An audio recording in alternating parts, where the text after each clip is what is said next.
ఒక 100 గ్రాముల dragon fruit లోపల గుజ్జు తీసుకుంటే, తొక్క తీసేసాక తినే పదార్థాన్ని తీసుకుంటే సుమారుగా 60 క్యాలరీల శక్తి ఉంటుంది. ఇతర ఫ్రూట్స్ వలె దానిమ్మ, యాపిల్ ఇవన్నీ సుమారుగా అదే క్యాలరీలు, ఈ పండు కూడా అదే క్యాలరీలు. కాకపోతే సైజ్ అట్లా ఉంటుంది కానండి, క్యాలరీస్ అంత ఎక్కువ కాదు, ఇబ్బంది లేదు, ఎవరైనా వాడుకోవచ్చు అనమాట. ఇందులో కార్బోహైడ్రేట్స్ ఓన్లీ 13% మాత్రమే ఉంటాయి, పిండి పదార్థాలు.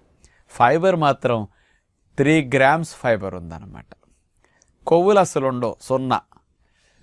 అట్లాగే ప్రోటీన్ 1.2 గ్రామ్ ప్రోటీన్ ఉంటుందన్నమాట 100 గ్రాముల్లో తీసుకుంటే. ఇది డ్రాగన్ ఫ్రూట్లో ఉన్న విషయాలు. ఇక ఇందులో మెయిన్గా చెప్పుకోదగ్గది ఏంటంటే మినరల్స్ బాగా ఉంటాయి అన్నమాట. అట్లాగే ఫాస్ఫరస్, జింకు, కాల్షియము, మెగ్నీషియము ఇట్లాంటివన్నీ కూడా, క్లోరైడ్స్ చాలా బాగా ఉన్నాయట. ఇవన్నీ సమృద్ధిగా బాగా